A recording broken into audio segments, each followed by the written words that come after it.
Hej og velkommen til en artikelkritik. Vi har digital foto, 8 gode tips til at undgå problemer med hukommelseskortet. Din hukommelseskort bliver slidt med tiden, men hvis du passer på dem og følger disse 8 råd, forlænger du kortets levetid. Vent på at se, hvordan du undgår at det aldrer.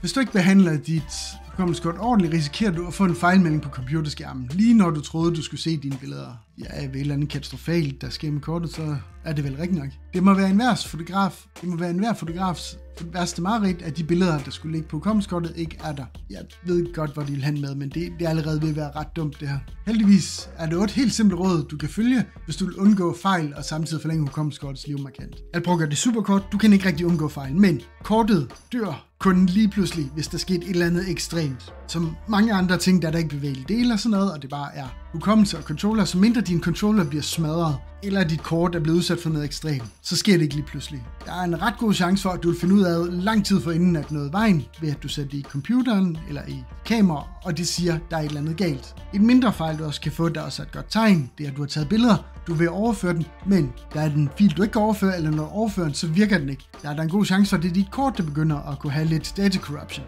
Men igen, hvis du har et 20 år gammelt SD-kort, du har brugt konstant, så kan det også godt være ved at slidt lidt meget, så du begynder oftere at få fejl. Brug hukommelseskort og kortlæser god kvalitet. Du får, hvad du betaler for, og hukommelseskort af høj kvalitet er en god investering. Det er kæmpe stjerne lige til slut med det, den tager vi lige om lidt. Du kan med fordel bruge en ekstern kortlæser, som du sætter i computeren via USB-indgang. En ekstern kortlæser giver ofte hurtige overførsler, men sørger for at matche kortets overførselshastighed med kortlæseren. På den måde sikrer du, at du udnytter overførselshastigheden, dit kort tilbyder. Bla bla bla bla bla. Høj kvalitet, ja.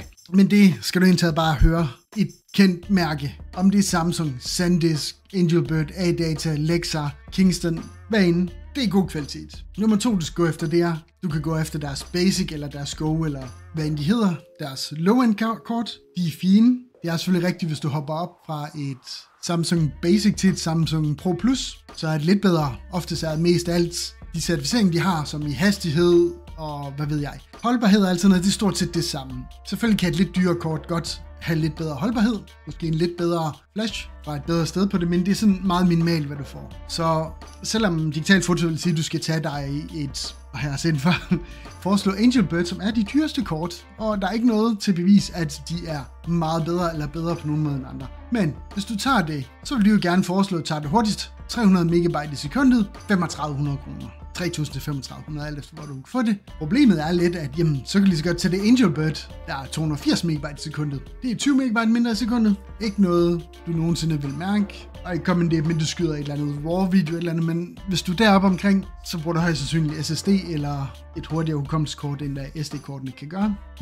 Men hvis du så går de der 20 megabyte i sekundet ned fra samme mærke, så er du ned på en tredjedel af prisen eller mindre. Og du kan så let gå ned til 250 kroner eller 162 kroner for samme 256 gigabyte, uden du mister særlig meget hastighed eller kvalitet. Så med andre ord, en sætning som det der er lidt noget lort, når du ikke sætter et eller andet ind. Rigtig nok, du skal ikke købe Shangtao eller Punghei eller XX157995, hvis ikke det har et navn, du ved er noget værd eller noget, så nej, lad være med at smide penge i det. Og for guds skyld, bare lige at holde øje med deres klassificeringer, fordi det skal hurtigt nok til det, du bruger det til, hvilket faktisk ikke er særlig meget. Der er en hurtig charger lige smidt ind, og der kan du se, hvordan at du rent faktisk ikke behøver super hurtigt kort, selvom alle prøver at se, om du skal gøre det hurtigst. Så sådan, ja, men kan jeg få noget ud af det? Og for at prøve at gøre det hurtigt, fordi jeg er super langsomt der står du med fordel bruge ekstern kortlæser. Jeg ved ikke, hvorfor de siger det, fordi der skal være et eller andet tiden, du kan med fordel bruge. Det er sådan, ja, jeg kan se på billedet, det er en Mac, og den har ikke kortlæser, og ja, så det er bedre at have en ekstern kortlæser. De er ofte hurtigere, baseret på hvad? Hvis du har en nyere computer med indbygget kortlæser, så kører den højst sandsynligt allerede på USB 3.0. Den er koblet direkte ind i det, og skal ikke gennem en indbygget USB hops og chipset så meget. Så der er næsten en 5.000% chance for, at den er hurtigere end de fleste kortlæsere. Medmindre du selvfølgelig har købt en lidt mere sparet version af en bærbar computer og risikerer at have en ikke så hurtig kortlæser, men sikkert stadigvæk mere end hvad du skal bruge. Så kan du købe en UHS 2 eller UHS 3 certificeret, som højst sandsynligt vil være bedre end en indbygget, men har du selv det kort? Har du en harddisk, der klarer det? Får du noget ud af det? Fordi så er det nemlig også op at bruge en formue på en kortlæser. Fordi så længe den kan køre UHS 1, så er du op over de 100 megabyte i sekundet, og du får højst sandsynligt ikke brug for mere, medmindre du har monstertravlt og bare har brug for, at det skal UHS 3. 2. Formater altid dit hukommelseskort i kameraet. Det er som regel den bedste idé, som det er, fordi at den laver en måde, den kan læse De siger, at formatering computeren kan resultere i fejlmeldinger. Ja, men der er igen det der med, at de er kæmpe idioter. Så hvis du formaterer til noget forkert, så ja, sådan er det altid. Det er det samme som, hvis du fylder den forkerte brændstof på din bil, så kan det også give problemer. Så det er bare at være idiot. Det er rigtigt nok, hvis man ikke ved noget om det til start med. Men så skal du nok hurtigt lære det, fordi kameraet vil sige, at den ikke kan læse kortet. Og så kan man oftest bare formatere det i kameraet stadigvæk. Så det er ikke så meget et problem, som det var en dum sætning. For at være alle dumme mennesker, der ikke lige helt ved, hvad de snakker om. Sluk kameraet før det fjerner dit hukommelseskort. En af de letteste, men mest oversættende måde at forhindre fejl på, er at slukke kameraet, inden du fjerner hukommelseskortet. Hvis du glemmer det, risikerer du at fjerne hukommelseskortet, mens kameraet stadigvæk med filer, hvilket kan skade dine data. Det er så dum en sætning, at jeg ikke er sikker på, at den mand, der har skrevet den, ikke lige er blevet konstateret hjernedød for, skal vi sige, en måned før han skrev det her. Rigtig nok. Hvis du fjerner kortet, mens du står og tager billeder, eller ligesom du stod og holdt knappen ned, indtil den holdt op med at ville tage flere billeder og hive kortet ud med det samme, ja, så får du et problem. Men det er lidt forkert at sige, at det vil skade dine data. Det vil stoppe det fra at blive skrevet videre. Og ja, hvis du fjerner en overførsel af data midt i det sker, så er højst sandsynligt ikke færdig den del, den var i gang med. Så en dum sætning, det er som at sige, om din støvsuger holder op med at suge, hvis du slukker for stikkontakt, mens du er i gang med at støvsuge. Så, ja, men hvorfor vil du slukke for stikkontakt, mens du støvsuger? Så er du holdt op med at støvsuge. Men ja, du skal ikke fjerne noget midt i at bruge det. Det er som at hoppe ud af bilen, før du stopper den. Det er sådan lidt, ja, jeg kan godt se, hvordan det kan give et problem, men det er også bare det dummeste, du kan gøre. Ja, det er ikke en fejl. Jeg tror, nogle mennesker gør, står kort ud. Billederne er ikke på kortet. Hvorfor er de ikke det? Altså, det er sådan lidt, oh my god, stupid ass, man. Fjern dit hukommelseskort korrekt fra computeren. Uanset om du har Mac eller PC, skal du vælge at skubbe kortet ud, før du fjerner det. Hvis du glemmer det, risikerer du fejl på dine data, eller i værste fald kortet går i stykker. Og skal vi starte med at sige kæmpestort fucking nej. Det eneste tidspunkt, der er problemer, det er, hvis du sidder og laver noget med kortet, og du fjerner det. Så er det rigtigt nok, at du er i gang med at formatere. Kan det gå i stykker, fordi du stopper den midt i noget. Er du ved at overføre billeder fra det? Der sker ikke nogen fejl, men det stopper. Med mindre du sidder og har fat i noget som en SSD, så er der praktisk taget ingen risiko for fejl. Det er noget, de altid har stået og sagt med PC og Mac, og noget, de altid gjort, hvor de også har indrømt flere gange. Nej, det er egentlig bare fordi, at de lader folk til at gøre det uden nogen grund. Det har aldrig nogensinde betydet noget.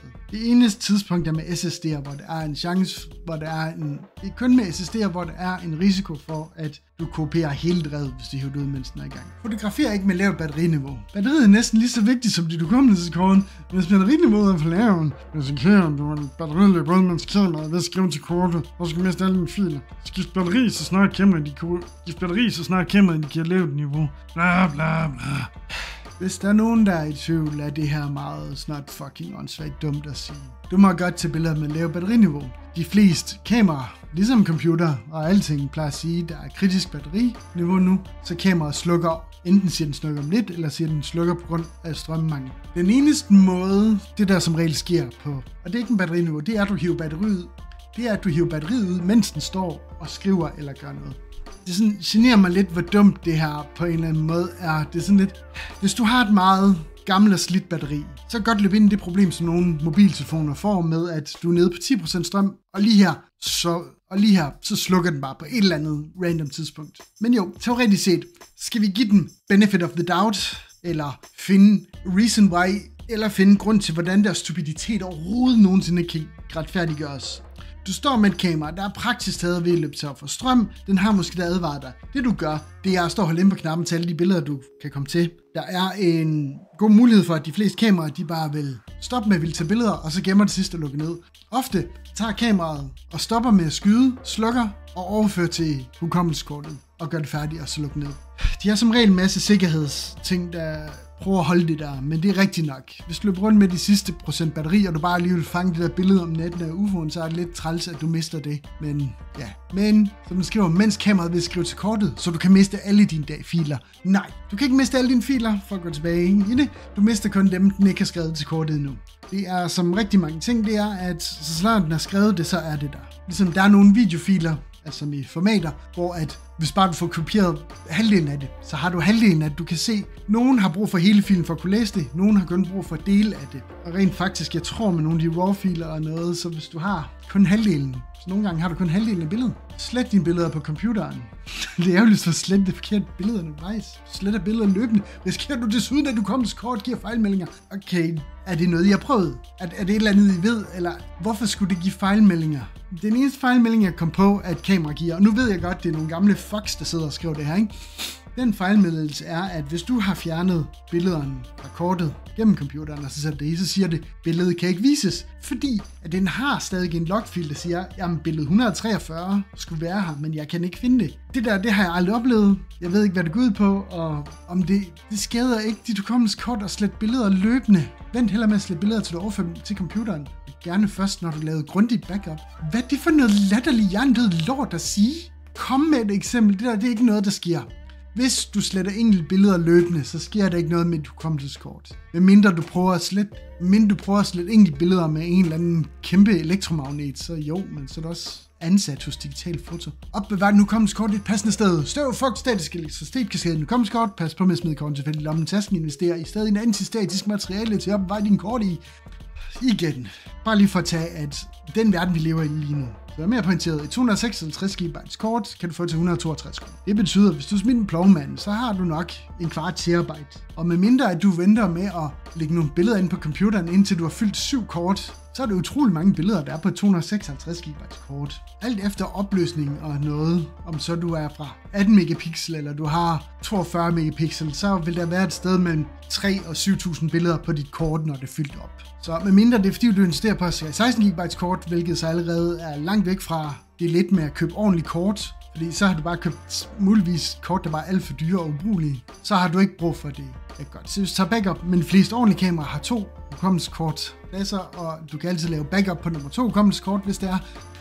Så jeg ved ikke lige, den der, det er sådan en ting, der lige er 15 år for sent på til at være noget nytte. Med mindre selvfølgelig igen, du bruger mindre kort, og du for eksempel filmer i høj kvalitet, jo, så kan det godt være, at du bruger for at skifte kort der til, også for at holde styr på det, men ikke bare med billeder. Deres nummer 8, putte ikke alle dine A i samme kurve. Hukommelseskort har en levetid, og på et eller andet tidspunkt bliver det træt. Har altid flere nye hukommelseskort til rådighed, hvis dit kamera har plads til 2 kort, kan lave backup allerede igennem. Okay, så de siger bare det samme her.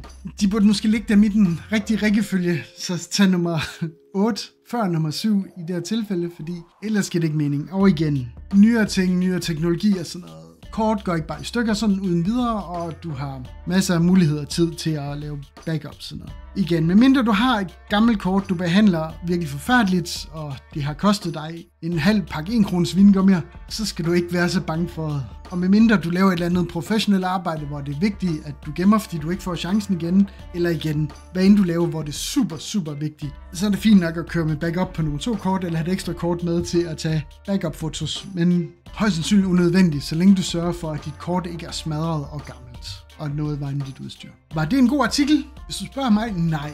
Der var ikke nogen gode tips eller noget. Deres tip var at købe dyre ting. Okay, og altid formatere kameraet. Ikke noget, der hjælper. Den første, det er bare, hvor mange penge du vil bruge. Den næste, det er, hvis du formaterer til et forkert format på computeren, så er du nødt til at omformatere det kameraet igen, og det er sådan lidt, det er ikke noget, der er et problem. 3, sluk kameraet for at fjerne kort. Det er sådan, det er til, hvis du står midt i at skyde. Det er sådan, ja, men det gør man højst sandsynligt ikke, når man fjerner kortet. Det gør normalt mennesker ikke. Nummer 4, fjerne det korrekt fra computeren, har ingen effekt på noget som helst. 5. Ikke fotografere med lavt batteriniveau. Det har ikke noget effekt på noget som helst, andet end du løber tør for strøm på et tidspunkt, ja. Og slet dine billeder på computeren, som bare var en løgn og forkert opfattelse af, hvordan det foregår slet i kameraet, men ja. Og så vil det opbevare et hukommelsessted. Og så er det opbevaret et hukommelseskort rigtigt. Det er sådan, glemme at smide det ned i din drikkedunk og sætte den til koge, men højst sandsynligt bruger du ikke så mange hukommelseskort, når du er afsted.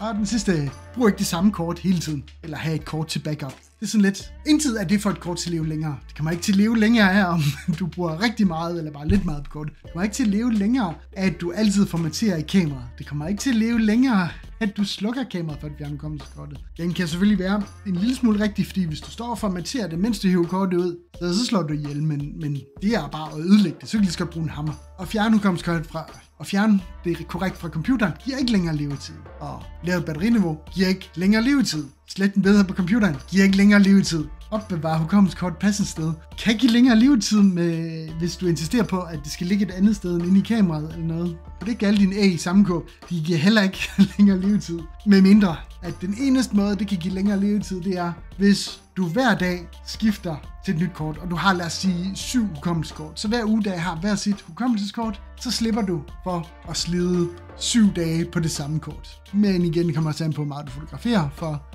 skyder du, lad os sige, gennemsnit 10 billeder om dagen, så er det ikke særlig meget. Skyder du 1000 billeder om dagen, ja, så slider dit kort hurtigere ned. Fordi det er måske lige den ting, de glemte at nævne, det er, at den teoretisk set har en begrænset skæve læsegange, før det bliver slidt op. Det skulle de måske have nævnt, men det digitale foto, så hvorfor ikke bare nævne en masse lort, der kan skide, man kan gøre det. Yes.